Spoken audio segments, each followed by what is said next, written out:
Ah bah tout y était pendant la réunion. Hein. En avant Guingamp, dans le mille-bille, à deux mains, à deux pieds, à plus dans le bus. J'ai lutté fort pour pas sortir un petit « Ok, boomer ».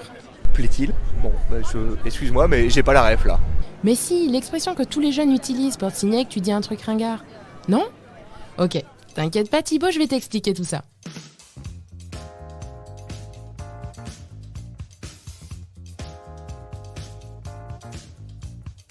Dans l'épisode précédent intitulé « La bamboche, c'est terminé », j'ai pu utiliser une autre célèbre expression sur laquelle on va pouvoir s'arrêter plus en détail aujourd'hui. Il s'agit de « OK Boomer ».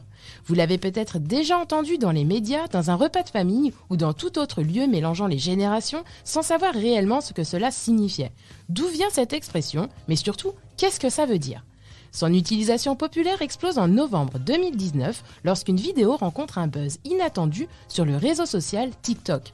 On peut y voir un homme aux cheveux blancs s'exprimer sur sa vision de la jeunesse en disant « Les millennials et la génération Z ont le syndrome de Peter Pan, ils ne veulent pas grandir, ils refusent de grandir et pensent que les idéaux utopiques qui ont bercé leur jeunesse vont d'une manière ou d'une autre se réaliser à l'âge adulte ». Un jeune internaute se filmant en train de l'écouter lâche alors un sévère mais mérité « OK Boomer », qu'on pourrait traduire en français selon Wikipédia par « plaît-il fossile » ou « ta gueule la gueule ». C'est alors que des milliers d'internautes adoptent l'expression et manifestent leur non-adhérence aux propos de ce monsieur en commentant un efficace « OK Boomer » sur cette vidéo. En octobre 2019, le New York Times s'intéresse à cette expression et la définit comme la fin des relations amicales entre générations. Cette expression est utilisée par la jeune génération à l'attention des boomers, comprendre la génération née entre 1944 et 1964, appelée les baby boomers.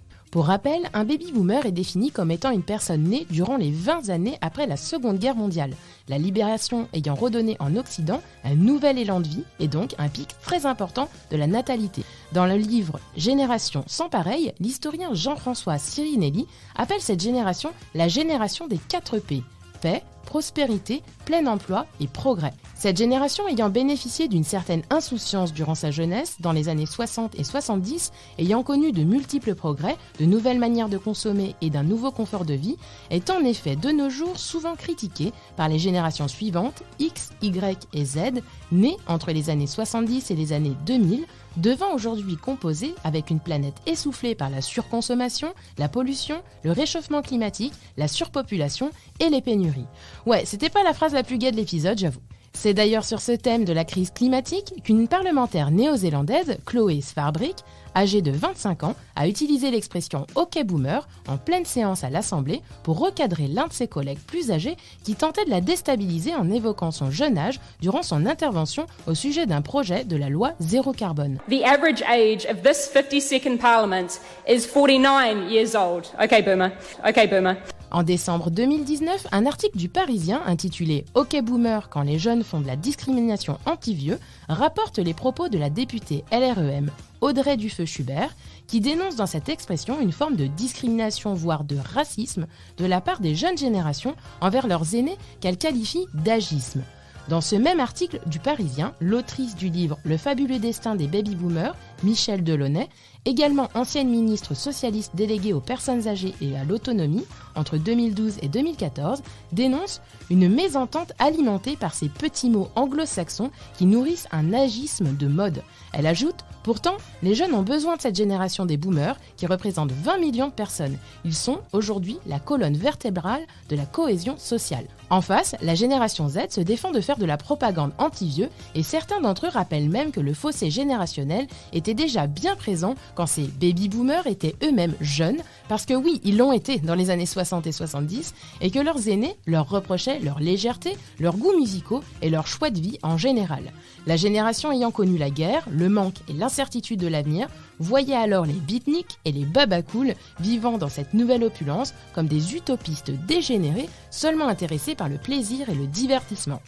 McFly et Carlito en ont même fait un tube intitulé « OK Boomer » dont le clip a été déjà vu plus de 8 millions de fois. Les deux youtubeurs reprennent à tue-tête l'ensemble des reproches ou affirmations régulières qui peuvent provenir des boomers à l'attention des jeunes d'aujourd'hui, comme « être allergique au gluten, c'est à la mode »,« ils veulent quoi les véganes, ils veulent qu'on bouffe de l'herbe », « c'est pas avec tous tes tatouages que tu vas trouver un taf », Ou encore, c'est à cause des jeux vidéo que les jeunes d'aujourd'hui sont violents. J'en profite pour ajouter personnellement que, soit dit en passant, Pac-Man n'avait pas encore été inventé à l'heure de mai 68. Ils soulignent leur côté déconnecté et leur difficulté à composer avec les nouveaux outils technologiques avec le refrain suivant.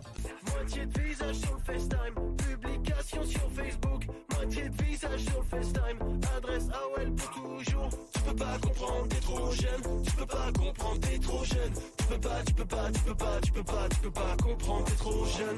Je ne pense pas que le respect ou la communication soit définitivement rompu entre ces générations, mais la compréhension perdurera encore de nombreuses années, le temps que des propos des générations X, Y et Z soient généralisés et mieux comprises en ajoutant leur représentation plus nombreuse au sein des institutions politiques et du terrain médiatique en général.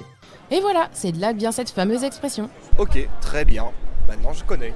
C'est ça, maintenant, tu l'as. Merci à toutes les générations confondues d'avoir écouté cet épisode de J'ai pas la ref. J'espère sincèrement que cet épisode n'aura froissé aucun Michel, Martine, Christine, Thierry, Chantal, Véronique, Claude ou Jean-Luc, prénoms populaires dans les années des 30 Glorieuses. N'hésitez surtout pas à partager cet épisode s'il vous a plu et à écouter tous les autres épisodes de l'émission si ce n'est pas déjà fait. Okay, boomer. On se retrouve très vite pour une nouvelle ref. Bisous bisous.